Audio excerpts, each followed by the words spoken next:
Hey, everybody, and welcome back to Hard Ticket. Boy, where does the time go?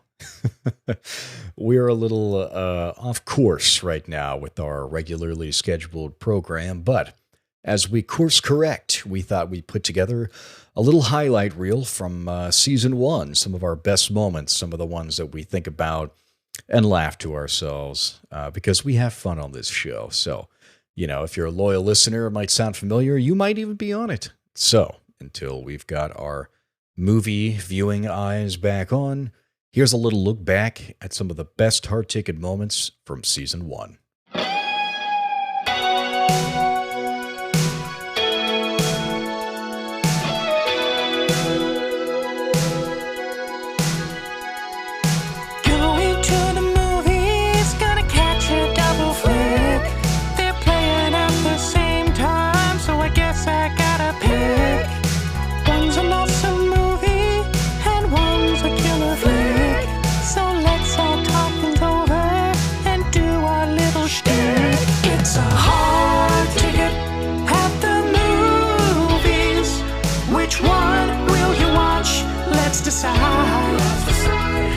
It's a hard ticket at the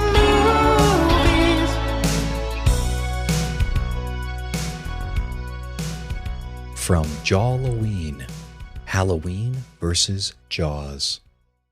What do you guys think Brody's scar was? Oh, yeah. I've always wondered this. That's like an appendectomy scar, right? Well, but is it? Well, we could say that, but we could also maybe think about what else it could be. Like maybe he got his gallbladder out instead. Yeah. yeah, it's just another organ. Well, like he like lifts up his shirt and like looks at his little scar, his little piddly scar, and he doesn't say anything about it. So he's either embarrassed about it because it's like just an appendectomy scar, or it's like something that happened to him when he was like on the job in New York or something. Like maybe he got like stabbed and that's why he like left, and it's like too traumatic for him to talk about. Yeah. So either answer I feel like is interesting. Like says something about his dynamics with the other guys. It kind of goes with what you were saying earlier, Tristan, about like him finding his confidence or whatever. Yeah. But let's think about what else it could be. You think like maybe like he was out drinking with Quint one night and Quint got drunk and gave him that scar, and then like he doesn't even remember because he blacked out, and Brody's like, I'm not gonna bring this up right now. We're all having a good time. Yeah, he's looking at Hooper. He's like, last time we talked about this, I got a new scar. Yeah, that's what I will choose. And he got he got it. Yeah, right under his belly button. Yeah. How would Quint have given him the scar, Jeff? Like, what are you suggesting? What is it, like a hickey mark kind of thing? He just went a little too hard? No, on he him, got so drunk that he thought Brody was a shark and tried to cut him open. he got so drunk that he thought Brody was a shark. You ever been that drunk? You just start seeing. Yeah, he looked at him. He said, "You're a shark." I'm gonna kill you. Wait a minute! I've been drinking with a shark. I would never drink with a shark. Brody comes home to his wife and he has like 3 barrels stuck in him, and he's just like, thought I was a shark. Yeah, dragging him. I can just imagine him walking home, dragging those barrels. She's like, I told you to stop going out and drinking with him. He's gonna get drunk and think you're a shark every single time. Hey, Brody, sorry I thought you were a shark last night. I had a little too many. That's a good backstory to like have in the back of your head when you're watching it, and it finally shows Quint, and he's like sitting in the back with a shark drawn behind him, and Brody's like, all right, I guess we gotta.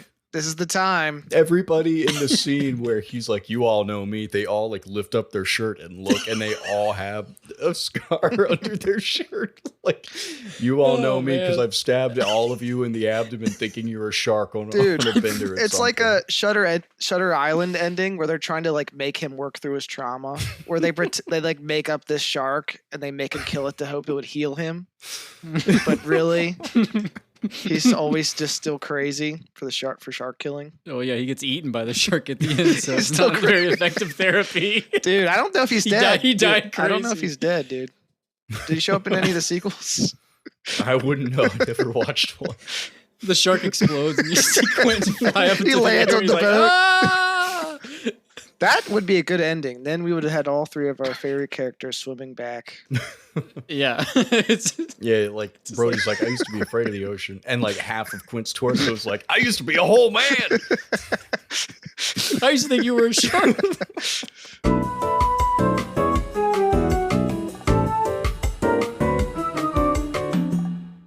From Revenge of the Jedi, The Last Jedi versus Revenge of the Sith. What did you say before we recorded, Joey, about the creatures that are being milked? Oh, yeah, the creatures. I feel like they're way too sentient to be milked. Oh, you think? Well, I mean, they don't. There's something about them. Just it feels inappropriate to milk them without like asking first. If they're sentient, maybe they consented. That's the truth. That's true. But like, Luke's just like, yeah, Force told me it was okay to milk them. He force milks them. It's just like, I couldn't. They're very big, but they also like seem intelligent. And it feels weird to like milk something so. What makes them seem intelligent? They're I don't just know. sitting there. Yeah, they're just sitting, but the way they're sitting is like they're Something just about taking a their load gaze. off. They are like, sitting yeah. like up. yeah, like, up top, like yeah. lean back. It's like they had a hard day. Yeah, That's like a very kind of like they're like I need intelligent someone- creature thing to do. Yeah, they're engorged. Like Yeah, their it's gross. glands. They They're need to pretty be engorged. expressed. Yeah, but they seem to like it because he's like, "Ooh," like when he does it.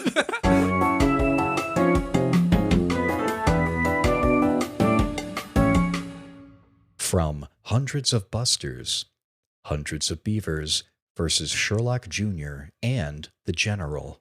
Write one line of dialogue for Buster Keaton in either Sherlock Jr. or the General. When does he deliver it? I tried wrapping my brain around this and trying to come up with like a stupid, silly one-liner, funny answer. But the movies just work so perfectly without words that I could not come up with a damn thing that wasn't just totally, absolutely juvenile or Dude, stupid. that's a great answer. That's a great and it's super mature. What I would have him do is say, "They're right behind me, aren't they?" When he's on the train, the Union's following behind him. You'd have You to do a big gulp. Yeah. He does the Tom scream from Tom and Jerry when he falls. The train's going like through the bridge. You just hear a good old goofy yell. Yeah, there you go. Yeah.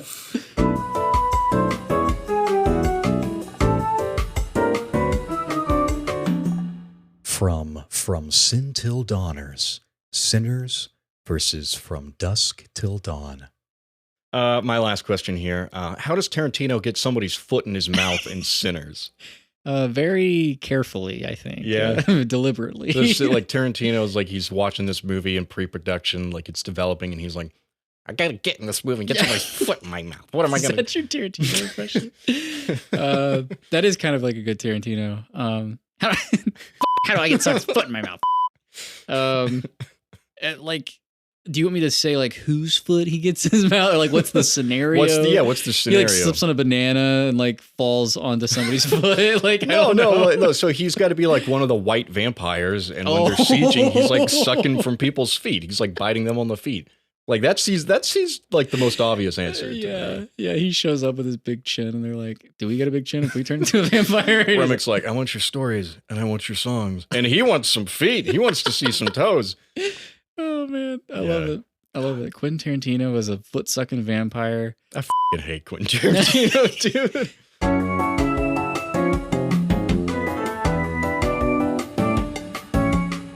From 10 Top Tens. Top 10 movies deserving sequels, but not only are we pitching like the title, which we're gonna have some fun with, I think. Yeah.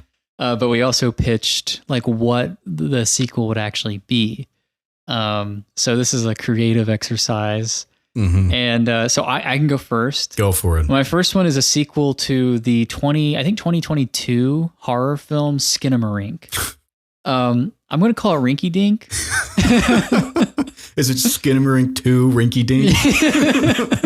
I just want to call it Rinky Dink, I think. And Skinamarink is based off of a short called Heck, which is great. Where Skinamarink is about like childhood isolation and anxiety, I think Rinky Dink should take place in a nursing home, and it's about like the disintegration of the mind and the relapse into infancy, right? Because like as you get older, you lose, your mind a lot, and you wear diapers and you rely on other people to take care of you. You really relapse into like being a child in a way. Yeah. And I think that'd be an interesting, if you kind of want to go that same route of like isolation and anxiety and confusion, like a cosmic sort of like Yeah. horror. I feel like it'd be interesting to do it like in a nursing home and call it Rinky Dink, just because it'd be funny.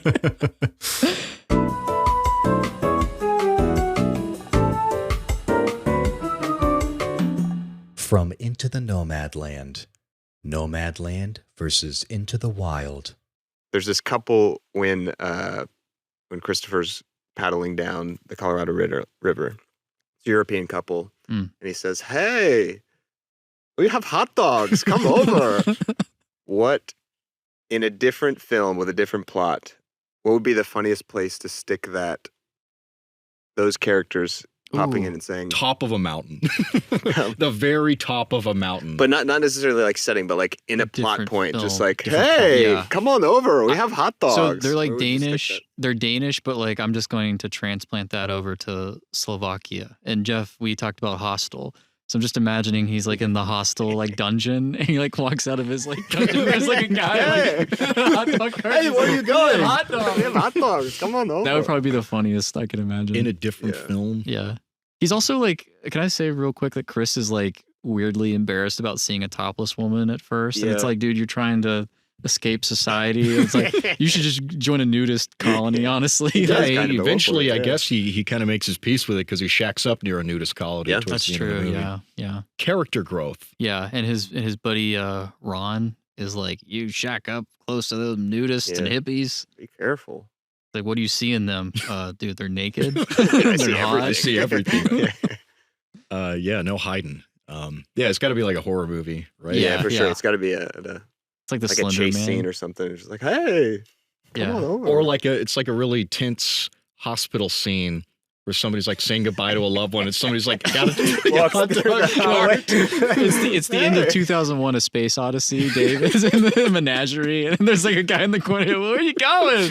You keep becoming a space baby. Quit becoming that space baby. We have hot dogs. Hot dogs. You have no mouth. You cannot eat. There's like literally just about any scene actually. It does. That's It fits funny. anywhere. It's like It the fits Love anywhere. Actually scene where he like reveals that he loves her. And there's a guy in there. Where are you going? We have hot dogs.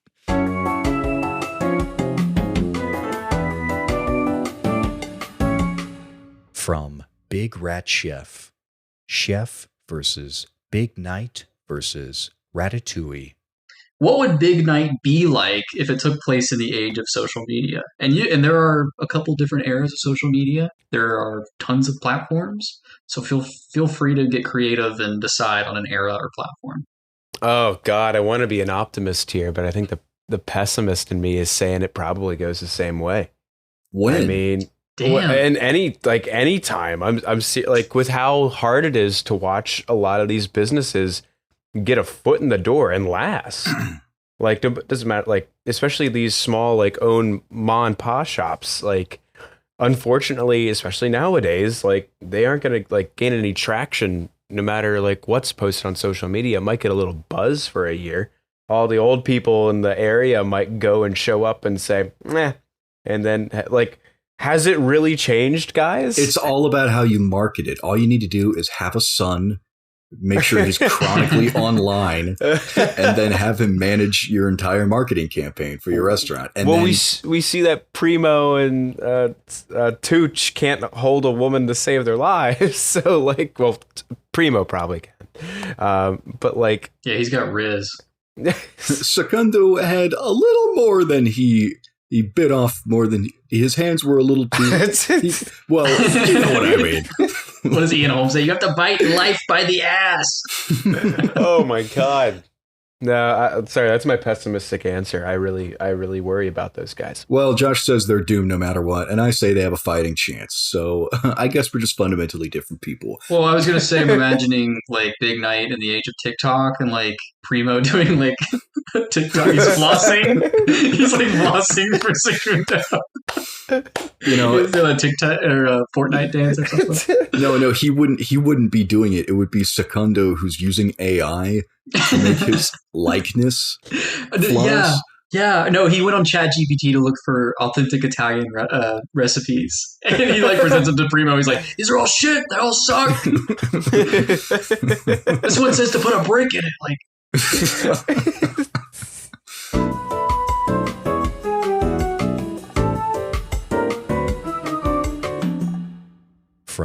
Redneck exploitation. So we watched the movie Little Italy one time. Oh my god. Yeah.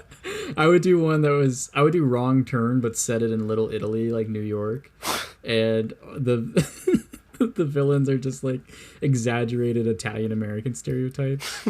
Are you still gonna cast Hayden Christensen in that movie? Oh, definitely. He would play a perfect Chris. Like he would just be like, "Oh yeah, that's a sewer rat. We used to do like." We used to do experiments on them in medical school. They'd be like baking people in like wood-fired pizza ovens and stuff like that. The cannibal Italian American. All of the villains, if they all look like Mario and Luigi, then you could get away with that because that's so ridiculous.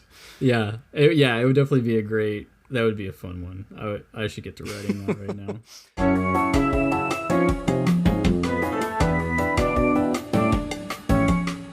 From Dunkteen Sevenkirk, Dunkirk versus 1917. Dunkirk partially stars Harry Styles, One Direction member. If you could pick one boy band member to be in a war film, who would you cast? If I'm looking at Dunkirk, I'm just thinking of the scene we're all in the boat, and I want Justin Timberlake, but playing exactly the character he played in The Social Network. Oh my gosh! Trying to like swindle all of these poor troops. Oh my god, this is gonna ruin the war. The World War. The World War. Oh, that was cute. Dude, that's awesome. That's awesome. Joke of the episode. That's Peyton's favorite part of this podcast. Thanks for that one. Yeah, he's drunk driving a boat, like a civilian boat. Gets pulled over by like the German. Killian Murphy, you're gonna ruin the war.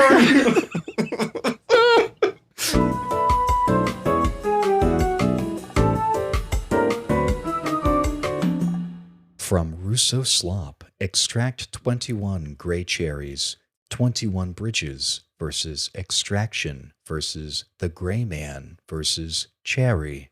Yeah, you get like the scene where like Six is like, she's like, "What do you have tattooed on your arm?" And he's like, "Oh, it's a Greek guy. He pushed rocks up hills." Oh, you wrote this down too? Yeah, I was like thematic, like in big block letters, Yeah, this is the Sisyphus. myth of Sisyphus just blew up in like the 2010s, and It's like the ship of Theseus, like because it was in WandaVision. Like everybody's like, "It's like the ship of Theseus, bro." Yeah, he's like, this guy's got to push a rock up to the top of this hill, and then like when that scene ends, she's like, "Wait, does he ever get to the top of the hill?" Mhm. And Gosling says, "I'll let you know." Yeah. You wait a beat, I'll let you know. Get in, kid. Yeah. If you wanna live, you'll do exactly as I say. It's like that kind of You movie. son of a bitch, I'm in. Yeah, It's yeah.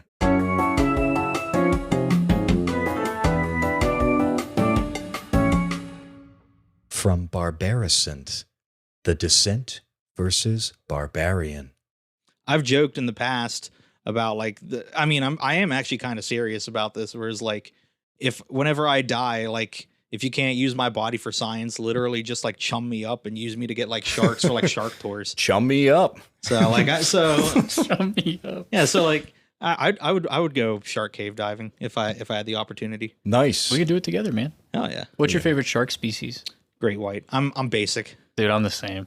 Oh, really? You're not like a tiger shark? We're Makos are getting cool, off too. topic. Big tiger shark. Yeah, Makos are pretty dope too.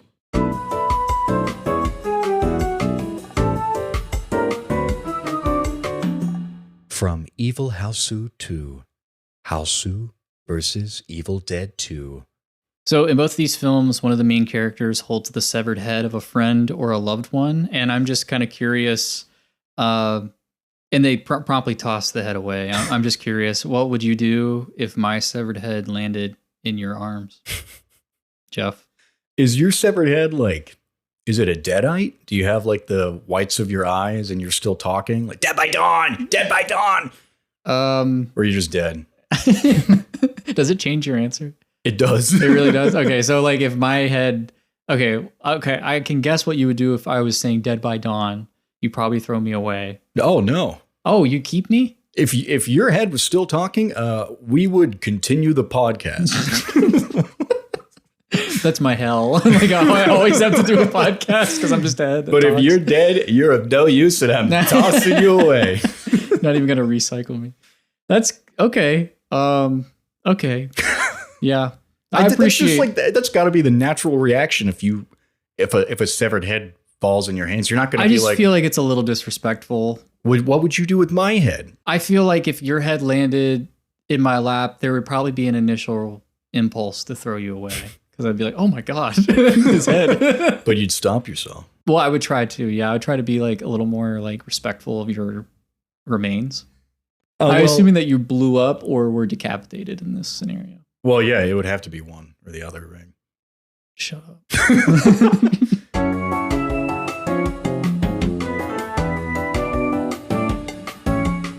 From Big Rat Chef. Chef versus Big Night versus Ratatouille. If you're a health inspector, you guys are shutting down Ratatouille, right? Well, I mean, let's not jump to any conclusions here. I'm jumping. all of these rats are sanitizing themselves before they handle the food. I mean, and if the rat is using somebody's head to operate, that's even better. So if they don't directly touch the food, then I can't necessarily dock it points, right? Especially if the rats stay out of sight, they're under the hat. I can just kind of turn a blind eye, and if the food is really good, I can give it a pass. So you're willing to put the public's health and safety at risk? No, they're sanitized. You wash the rats every day. You wash the rats. Isn't this how the plague got started from rats? They didn't wash the rats during the plague, and the rats they forgot to wash the rats. They're coming off the boats. Oh, we didn't wash those guys. You wanted to wash them before or after? They're just watching them go off in the horizon. They're like, you guys remember to wash the rats, right? Aw, Jimmy. They look over at a full container of rat soap and they're like, oh, fuck. Please tell me we overpacked. The logistics of washing all the rats in Europe during the Middle Ages.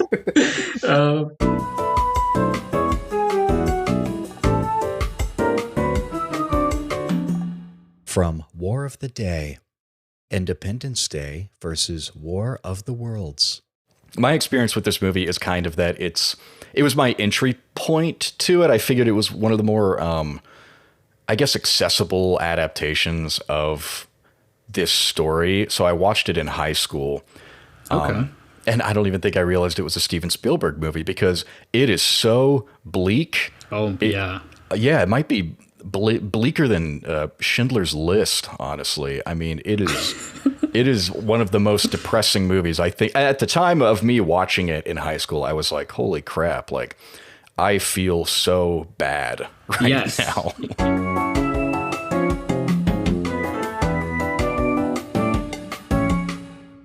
From Dunkteen Sevenkirk. Dunkirk versus 1917. I want to apologize for my comment in a past episode that I said War of the Worlds was bleaker than Schindler's List. All right. That's not true. I got caught up in the moment. All right. Now I'm on the record stating that. If you didn't listen to it, go back and listen to it. I'm not rage baiting. Trying to plug one of our best. I'm not apologizing for anything. It's just make you feel like a bad person. I just saw oh shit. Thanks.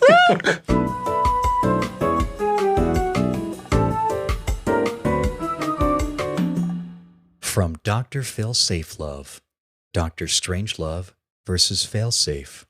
Is Fast and Furious a genre?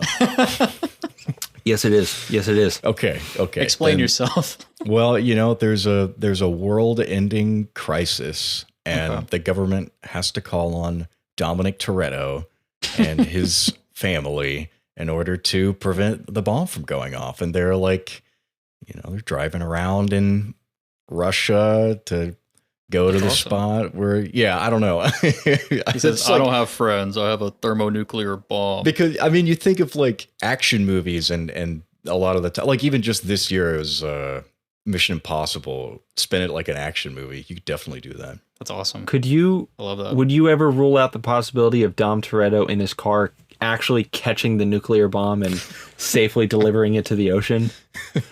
Is it one of those full-size nuclear bombs, or is it just one of the little tiny suitcase ones? Because I'm imagining a giant, he just grabs it out of the sky. He's done crazier things. He has done crazier things. Oh, we know. Launch it and it's parallel to the ground. It's just like moving straight forward, and the cars are like, they're right up It's beside a big magnet. It sticks down and then they drive it into the Arctic or something.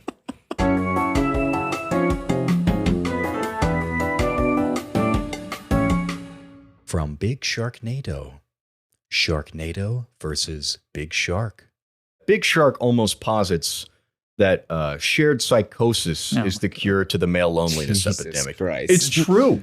It's true. Think about it. Okay, none of these extras are seeing the sharks. Really, there's no like national help that's coming in. They say multiple times, they're like the army is coming in. Yeah, they say that, but then they're like, the police aren't going to do anything about it. The government's not going to do anything about it. We are the ones who have to defeat this shark.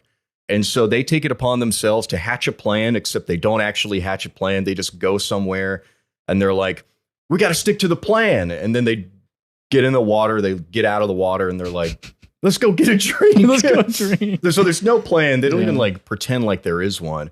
But they have this like, they do pretend that there is one. they do. No, kind of. they absolutely Sometimes like, they do. They have 5 plans. They really believe they have a We plan. stick to the plan. They just forget it when they go drink, I guess. Yeah. Like, But here's the thing about it. You start the movie with a house fire where they save these 2 kids. yes. And then they have like a press conference where they're Yeah. lifted up as these heroes of New Orleans. Yes. And now they have this inflated sense of heroism. Hero Because, complex. yeah, they've got a hero They're complex. chasing that high. And Jeff has so- a theory about this film. Well, it makes sense, doesn't it? It kind of makes sense a little bit. Yeah. You're saying, okay, so don't feed this. shared psychosis is the cure to male loneliness. That's almost the theme. I though will they say both have this. girlfriends. They do. Yeah. They both have girlfriends. And girlfriends are not the cure to male loneliness, is what Tommy Wiseau is positing. 'Cause- Which is an undercurrent of the room Right, too. yeah. Like he definitely is Okay. anti-woman in that movie. Like every woman character in the room does him dirty in some way. there is just this sense in Tommy Wiseau movies Yes. that you want to be with your boys, Mhm. your bros. It's male camaraderie. That's what it is, and that's like ultimately the answer. That's what you're looking for. That's a fulfilling life.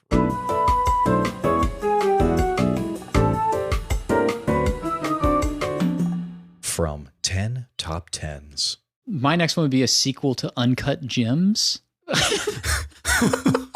Is it no, about? listen, no, Adam Sandler Okay, does okay. not come back. He's dead. All right, Julie Fox. Spoilers for Uncut Gems. It's good. I would call it All That Glitters. How's that? Okay, You like that, All right, right? that is Yeah. pretty good. All right, Yeah. let's Now hear get, it. now get this. It stars Kevin Hart. All right, I'm out. No, it makes sense because you have Adam Sandler in the first one, and he's like, comedic actor. Okay. Kevin Hart is in this next one. He's a washed-up athlete. I wrote in parentheses horse jockey because he's so short. I was like, yeah, horse jockey. It turned motivational speaker. Oh my god. So imagine like Safdie's doing like a motivational speaker, like is the main character, and he's just like sweating bull. He's like, I'm not gonna have anything to say, and like I'm a fraud and all this crap. It's like super anxious. I wrote, somehow it's about crypto. It has to be about crypto. I don't know how. Kevin Hart as a washed up athlete turned motivational speaker. Somehow it's about crypto. It's called All That Glitters, directed by the Safdie brothers. How is this a sequel to Uncut? It's a spiritual sequel, okay? It has like the same like style and stuff.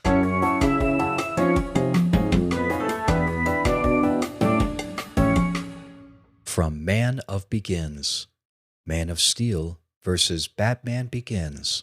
So there is a sense of aimless because he is lost. Like he wants to find his parents. So that's the aimlessness of it. But he wants to do like he has I think drive. if you want to show that Clark Kent has a drive, you don't open up with him fishing for crabs. Like I don't like that's just not like why. You open up with him doing something that's actively searching for his parents. If that's what you want to convey. But he's feeding people. Like you can't search for your parents 24/7, right? He's trying to have a humanity. Like he's helping. But why is where he in the most dangerous job in the world? Like crab fishing is one of the most dangerous jobs. So he's trying to feed people using his abilities while also hunting for his parents. Like you can't just be 24/7 looking for them. Yeah, so like and this is another issue with Snyder. He throws too much at the. If that's okay, sure, I can accept that Superman might have. Yeah, he's doing more than just one thing at once. But I think when you introduce your character and you just sort of want to convey like right off the bat what's going on. So if you're trying to convey that they're not aimless, you don't show them working just some job. I'm with you on You know? So that's where we're talking about like more the movie and the comic thing. Like the comic feels better for me, but the movie, I'm with you. That's not really a good way to explain a character in a movie. Yeah. But coming from like a comic background, I really like that idea of where they start Superman, because I see that and I get that, because later whenever he hugs Martha and tells her I found my parents, his whole demeanor changes. He literally like chest puffed out. He's Superman then. Like he has that confidence. And before that, he's lost and trying to find his parents. Yeah, And but to me, it almost feels like he kind of stumbles on his parents or like his origin instead of like he's sleuthing. Like I would be an interesting, I think, kind of parallel with Lois Lane, who's an investigative journalist. to a degree, he did stumble upon it though. That's what I'm saying. He just kind of stumbles onto it. That's the thing, is he doesn't know where his parents are. He doesn't know what his parents are. He doesn't even know, like, you know, if I might like, he knows he's alien, but he doesn't know like if an alien spaceship crashed, or like he's just kind of like, he is aimless because he's stumbling around. He doesn't know if he's ever going to find anything. So he is aimless, I think. I think that's a fair characterization. I don't think he's super. But he has a drive of trying to find his parents. He just hasn't understood that. It's more that just might like not if I happen. found him, it'd be nice. Yeah, kind of, yeah. And in the meantime, I guess I guess still I will just continue fish, to yeah. not use my powers. I will continue to be a crab fisherman. Yeah. I mean, that's cool. You're right. He's feeding people. I mean, props Yeah, to so it's him. like that's I like, didn't see anybody eat. I think that's why I thought it was funny though, because like right after that, he steals some dude's clothes. Like, Oh, that's true, He's yeah. helping Yeah, people, and then like he gets off the boat. And he's like, yeah, those look like some warm clothes.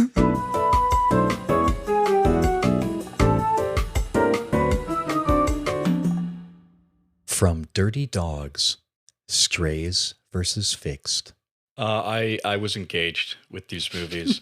Yeah, I understand that I'm in the minority in this, but I think if somebody tells you that they like either of these movies, if someone says they like Strays, you know, Tristan and I, we have this term. We call them Dallas movies. You can't out him like that on here. For the people who've seen our Man of Begins episode, you'll know what we mean when we say a Dallas movie. Our buddy Dallas, and I'm only saying this because when I was watching Strays, he texted me and said, "Are you watching Strays right now?" I'm not going to tell you guys how he knew that I was watching it, but this is a movie that he told us to watch for a while.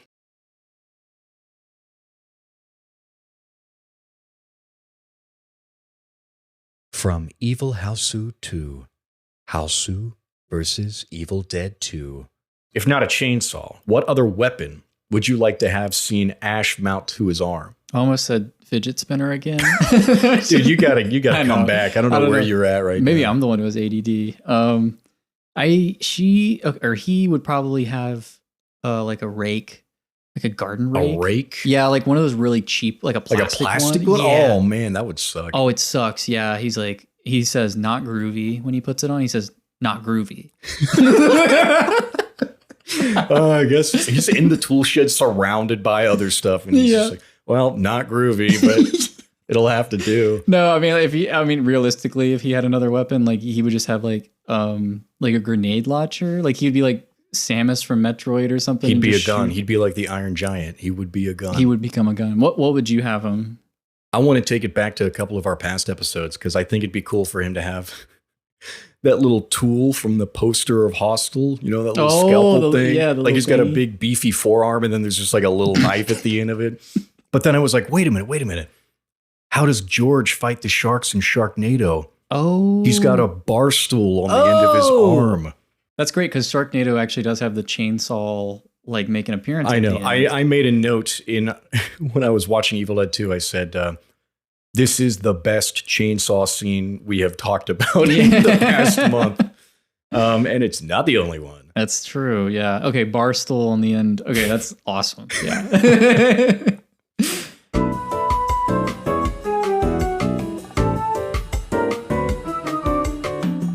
From Revenge of the Jedi, The Last Jedi versus Revenge of the Sith. The planet of the Wookiees, Kashyyyk. Kashyyyk. Yeah. Kashyyyk. Kashyyyk. K. Yeah. U? No. E. It's an E, No. right? It's an I. No. It's an O. No. It's a Y. No. It's another K. No. No. Okay, so it's an... Wait, what was the one? There's one vowel. There's one vowel you didn't It's say. a fucking E, right? No, you said E. I don't remember. God damn it. Kashyyyk. Yeah. It's an A. Yeah. K-A. Okay. S Yeah. H. Yeah. Okay. You'll never get this. You'll one. never get it. E? Nope. No. I? Nope. What's everyone's favorite vowel? Y? Yeah. Okay. K? No. C? No. Is it 2 Y's? Not too wise. Oh my f***ing God, dude. 3 Y's. 3 Y's. 3 Y's? Yeah. Oh, get the f*** out of here. That's f***ing ridiculous. Kashyyyk. And that has been the Star Wars spelling test.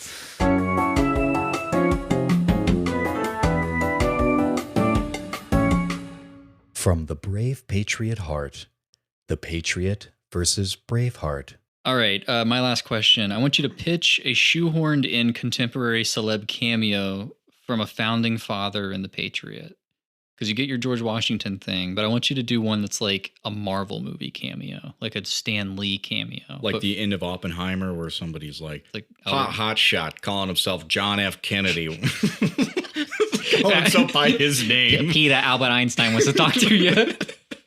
Something like that. You want one of those where it's like set up like a Marvel cameo in The Patriot? Yeah. It's got to be John Hancock. John right? Hancock, yeah. Like they end the war and they're signing like they're actually signing the Declaration Yeah. of Independence. And somebody signs it really big and Mel Gibson's like, that's a big one. And he's like, it's my John Hancock. You do like this time lapse of all these old white guys signing it, and finally Benjamin Martin comes up to sign it. He's the last one. He's like, "Who did the big one?" There's no room. That's a big signature. You can legitimately do one that's every single founding father. You can have a scene where they're reading the signatures. Okay. And they're all saying, I. Who declares this independence? Benjamin Franklin? I. John Hancock? I. They all sound the exact same. They all sound like Tom Noonan and Anomalisa. I. That's awesome.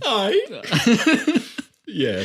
I love that. That is, oh my God. I'm like imagining a scene where they like go out to like face the British like one day, and they go out to a field and it's like at night and there's like a storm brewing, lightning like starting. They walk out to the field and they see an old man with a kite, and he's got like a key on it. And they're like, "What are you doing out here? And what's your name?" And he's like, "I'm Benjamin Franklin and I'm discovering lightning." No, they just ask him what he's doing, and he's like, well, to be frank. He takes off his like coonskin hat. No. Imagine the eye scene again. But every time somebody stands up, they're actually played by like a Marvel alum. It's Oh, like God. Ben Franklin stands up, but it's Chris Evans. Oh my gosh, yeah. Chris Hemsworth is Thomas Jefferson, of course. Aye. Oh. It'd be perfect. It would I like be... this declaration. Another.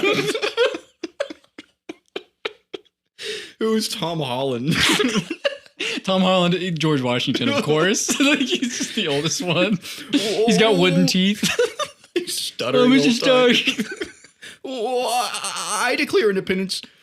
He's like Morty, basically, from Rick and Morty. Oh my God. Jesus Christ.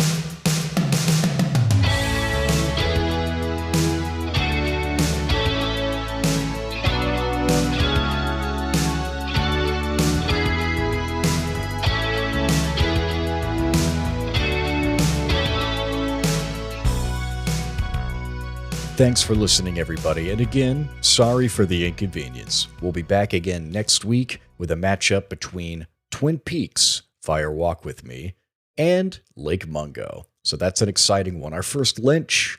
We're big Lynch fans on the podcast. Don't miss that one. Until then, we will see you guys at the movies.